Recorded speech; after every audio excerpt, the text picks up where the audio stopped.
Hello student, welcome to संज्ञान academy. Numbers की classification के बारे में हमने बात कर ली। ये चैप्टर पढ़ने से पहले आपको नंबर्स के बारे में पूरी बेसिक नॉलेज होनी चाहिए। तो हमने प्रीवियस वीडियो के अंदर उन सारे क्लासिफिकेशन के बारे में बात की है। अगर वो वीडियो आपने अभी तक नहीं देखा है, पहले आप वो वीडियो देख लीजिए, उसके बाद आप इस वीडियो को आगे कंटिन्यू करना है, ठीक है। आज की क्लास के अंदर हम जानेंगे यूक्लिड डिवीज़न लेमा के बारे में। क्लियर। यूक्लिड एक ग्रीक मैथमेटिशियन थे जिन्होंने ज्योमेट्री के बेसिक कंसेप्ट दिए। इन्होंने एक बुक लिखी थी और उस बुक के अंदर इन्होंने ज्योमेट्री की basic concept, basic term, line, point, line segment, रे, वो सारी चीज़ों के बारे में उन्होंने बताया था, ठीक है। तो यूक्लिड डिवीज़न लेमा को पढ़ने से पहले मैं आपको एक टर्म के बारे में बताना चाहूँगा कि ये जो टर्म है लेमा, इस टर्म का क्या मीन होता है। और एक और टर्म इस चैप्टर में यूज में आएगी, एल्गोरिथम।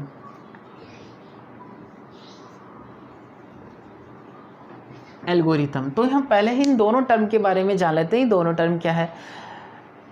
लेमा का क्या मतलब होता है। लेमा को मैं कह सकता हूं कि ये एक माइनर स्टेटमेंट होता है या एक माइनर रिजल्ट होता है जो ऑलरेडी प्रूव होता है। एक माइनर रिजल्ट होता है जो ऑलरेडी प्रूव होता है। हमें क्या होता है, मैथ के अंदर जो थ्योरम हम प्रूव करते हैं, वो थ्योरम प्रूव करने के लिए हमें कुछ माइनर रिजल्ट, कुछ माइनर स्टेटमेंट की रिक्वायरमेंट होती है। तो जो माइनर रिजल्ट किसी बड़े रिजल्ट को प्रूव करने में हेल्प करता है, वो क्या कहलाता है, लेमा। उसे हम क्या कहते हैं, लेमा। क्लियर। एल्गोरिथम की हम बात करें तो एल्गोरिथम क्या होता है। एल्गोरिथम सिर्फ एक स्टेप्स होती है या एक प्रोसीजर होता है। अगर आप किसी रिजल्ट को प्रूव कर रहे हो तो उसे प्रूव करने के लिए जो स्टेप्स आप काम में लेते हो, जो प्रोसीजर आप काम में लेते हो, वो क्या होती है, एल्गोरिथम। तो एल्गोरिथम का मतलब वो स्टेप्स, वो प्रोसीजर जो किसी चीज़ को प्रूव करने के लिए हम काम में लेते हैं। फॉर एग्जांपल, आप डिवाइड कर रहे हो। अब डिवाइड करने के लिए आप जो स्टेप्स को फॉलो कर रहे हो, वो चीज़ क्या होती है, एल्गोरिथम होती है। लेमा का मतलब होता है एक माइनर रिजल्ट जो किसी बिग रिजल्ट को, किसी मेजर रिजल्ट को प्रूव करने के लिए हेल्प करता है, वो होता है लेमा। क्लियर। तो अब यूक्लिड डिवीज़न लेमा को समझने के लिए हमें पहले डिवीज़न को समझना पड़ेगा, डिवीज़न प्रोसेस को समझना पड़ेगा क्या है। तो सबसे पहले मैं कुछ बातें आपको रिकॉल करा देता हूं जो प्रीवियस क्लास में आपने पढ़ी थी। अगर मैं किसी नंबर 17 को डिवाइड कर रहा हूं 5 से, तो मुझे बताइए कितने टाइम डिवाइड होगा। 5 3 ज़ा 15 एंड रिमाइंडर इज 2। क्लियर। यहाँ आपको पता होगा जिससे आप डिवाइड कर रहे हो वो क्या होता है, आपका डिवीज़र, और जिसमें हम डिवाइड करते हैं वो क्या होता है, डिविडेंड। जितने टाइम वो डिवाइड होता है वो चीज़ क्या होती है, क्वोशेंट, और जो एंड में बच जाता है वो चीज़ होती है रिमाइंडर। ये सारी चीज़ें आपको पता है। आपको पता होगा यहाँ एक फॉर्मूला, एक रिलेशन हम यूज में लेते हैं, क्या, dividend equals to divisor into quotient plus remainder. ये हमारा एक रिलेशन होता है डिवाइड के अंदर। Dividend equal to divisor into quotient plus remainder. आप प्रूव करके देखो, डिविडेंड कितना है, 17, डिवीज़र 5, क्वोशेंट 3, रिमाइंडर 2। 5 3 ज़ा 15, 15 प्लस 2 17 इक्वल टू 17। क्लियर। तो आपका जो डिवीज़न लेमा है वो एक डिवीज़न फॉर्मूला, जो ये हम डिवीज़न फॉर्मूला काम में लेते हैं, जो रिलेशन हम काम में लेते हैं, इसी की एक फॉर्म है। इसी को वर्ड्स के अंदर डिनोट कर दिया लेमा, कुछ भी नया नहीं है। अभी हम इसी को बेस बना के पूरा लेमा क्लियर करेंगे क्या है, ठीक है। अब यहाँ देखिए, आप कोई भी दो नंबर हैं, कोई भी दो इंटीजर है, क्या आप उसको डिवाइड कर सकते हो, बिल्कुल कर सकते हैं। अगर हम किसी भी दो इंटीजर को डिवाइड करेंगे हमें क्वोशेंट मिलेगा, बिल्कुल मिलेगा, रिमाइंडर मिलेगा, बिल्कुल मिलेगा। यही आपका लेमा है। लेमा कुछ भी अलग नहीं है। क्या है, पहले इसका स्टेटमेंट क्या है, हम उसके बारे में बात करते हैं। ओके, देखिए student, what is the Euclid division lemma. If A and B are two positive integers. A and B are two positive integers. then Q and R unique integer satisfying A equals to BQ plus R where R is 0 to B। ये आपका lemma हो गया। क्या? If A and B are two positive integer, A और B कोई दो positive integer हैं, तो अगर कोई भी दो पॉजिटिव इंटीजर हैं तो हम उनको डिवाइड कर सकते हैं। अगर हम उनको डिवाइड कर सकते हैं तो हमें क्वोशेंट भी मिलेगा और रिमाइंडर भी मिलेगा। If A and B are two positive integer then Q and R unique integer satisfying A equals to BQ plus R। ये फॉर्म आप ध्यान से देखिए क्या बन रही है, dividend equals to divisor multiply quotient plus remainder. A यहाँ पे क्या है? डिविडेंड, बी यहाँ पे क्या है? डिविजर, और क्यू यहाँ पे क्या है? क्वोशेंट, आर यहाँ पे क्या है? रिमाइंडर। सेम फॉर्म बन रही है। तो ए और बी कोई भी दो इंटीजर है तो हम उसको डिवाइड भी कर सकते हैं, डिवाइड कर सकते हैं तो हमें क्वोशेंट भी मिलेगा, रिमाइंडर भी मिलेगा।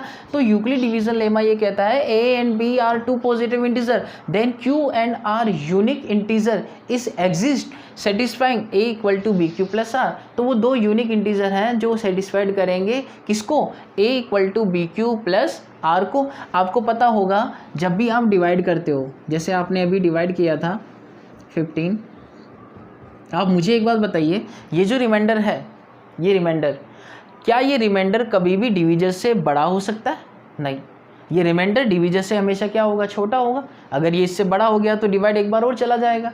रिमाइंडर डिवीजर से हमेशा क्या होता है? छोटा होता है। डिवीजर क्या कभी नेगेटिव हो सकता है? नहीं, डिवीजर नेगेटिव नहीं हो सकता। हाँ, ये जीरो हो सकता है। तो हम वही कह रहे हैं, आर क्या है? रिमाइंडर, और बी क्या है? डिवीजर। हमने यहाँ पे क्या लिखा? R is 0 to B।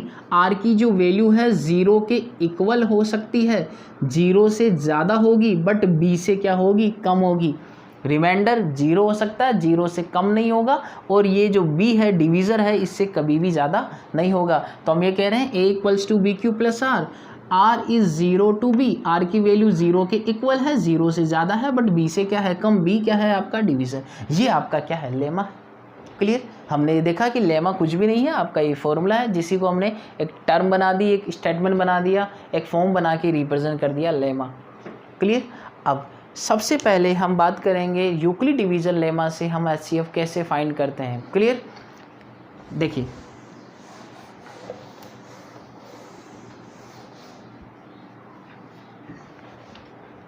Question ये बनता है, आपका एग्जाम्पल भी है ये, find HCF by using Euclid division lemma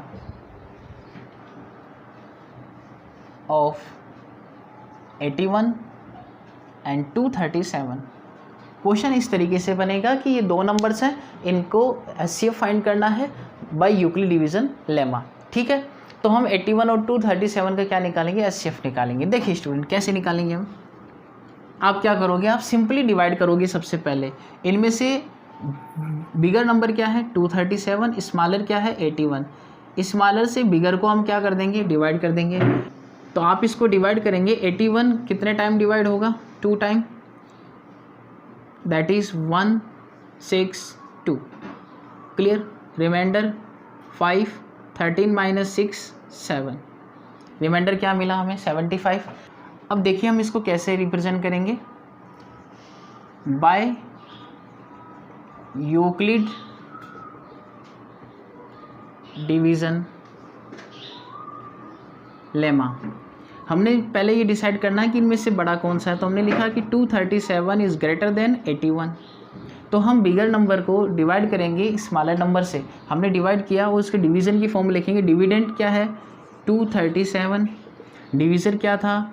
81, multiply quotient क्या है? 2 प्लस रिमाइंडर क्या है? 75।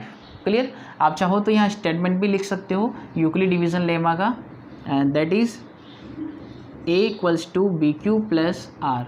ये आप लिख सकते हो, नेसेसरी नहीं है, नहीं भी लिखोगे तो कोई दिक्कत नहीं है। ठीक है? क्लियर? अब सेकंड स्टेप में क्या, ये एक डिवीज़न मेथड है एचसीएफ फाइंड करने का, जिसको हम लेमा की फॉर्म में समझ रहे हैं। अब 75 आपका जो है रिमाइंडर था पहले, वो 75 अब डिवीज़र का काम करेगा, जो डिवीज़र था वो अब डिविडेंड का काम करेगा, जो डिवीज़र है वो डिविडेंड बन जाएगा, जो रिमाइंडर था वो डिवीज़र बन जाएगा।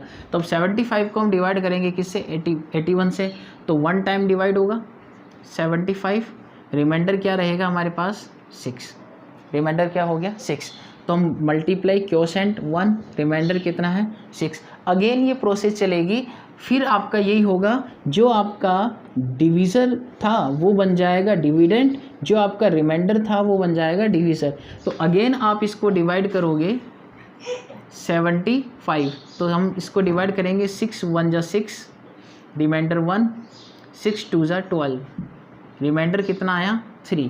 तो मैं लिख सकता हूँ क्वोशेंट 12, रिमाइंडर 3, ठीक है। फिर अगेन ये प्रोसेस चलेगी, फिर से जो आपका डिवीज़र था वो क्या बन जाएगा डिविडेंड, रिमाइंडर क्या बन जाएगा, तो 3 2 जा 6 0। तो हमने फिर से वही किया कि जो आपका डिवीज़र था वो डिविडेंड हो गया, जो आपका रिमाइंडर था वो क्या बन गया आपका डिवीज़र बन गया, आपने डिवाइड किया क्वोशेंट 2, रिमाइंडर 0।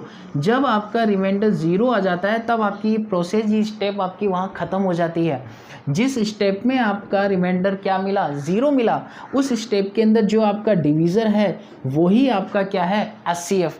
तो हम ये कह सकते हैं कि एचसीएफ कितना हुआ हमारा 3, एचसीएफ इज़ 3। ये हमारा प्रोसीजर होगा, ये हमारा मेथड होगा एचसीएफ फाइंड करने का by the Euclid division lemma, ठीक है। आई होप आपके ये पूरी तरह से क्लियर हुआ है।